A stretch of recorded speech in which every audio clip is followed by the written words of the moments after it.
नमस्ते, प्रणाम, जय श्री राम मित्रों। हम हैं आप सभी की अवधि गायिका वैष्णवी। आप सभी का स्वागत वंदन अभिनंदन करते हैं। आइए एक बहुत प्यारा सा आप सभी के बीच होली का गीत लाए हैं।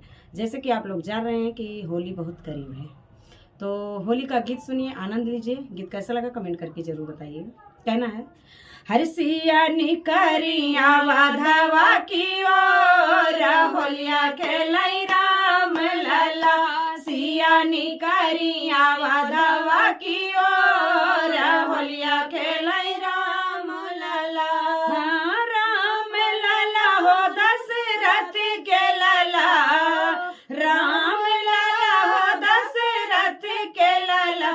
सिया निकरिया हो सिया निकरिया वाधवा की ओर होलिया खेलाई राम लला। सिया निकरिया वाधवा की ओर होलिया खेलाई राम लला।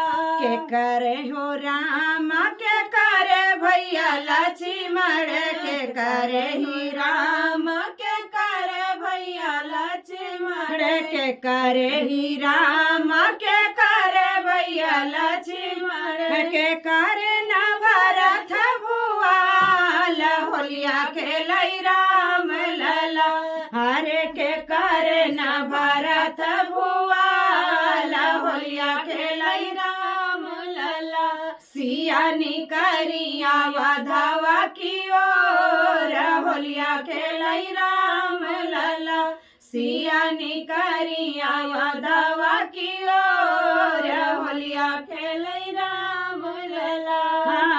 कौशल्या के राम सुमित्रा के लक्ष्मण, कौशल्या के राम सुमित्रा के लक्ष्मण, के काई के भरत भुआल होलिया खेलाई राम लला।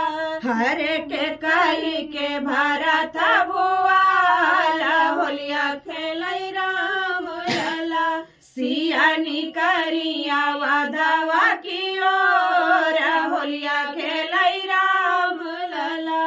के करे न हाथ कनक पिचकारी, के करे न हाथ कनक पिचकारी, के करे न पोछवाया वीर होलिया खेलाई राम लला। हरे के करे न कोछवाया वीर होलिया खेलाई राम लला।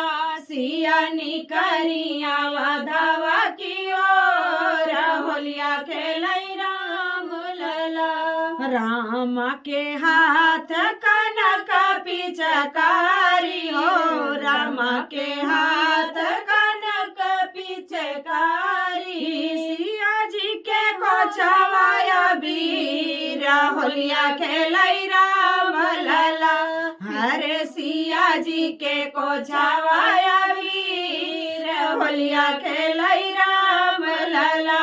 सिया निकरिया वाधवा की ओर होलिया खेलाई राम लला। तो भैया आप सबका गीत कैसे लगा प्यारा सा कमेंट कीजिएगा। अच्छा लगा हो तो वीडियो को लाइक शेयर चैनल सब्सक्राइब जरूर करें।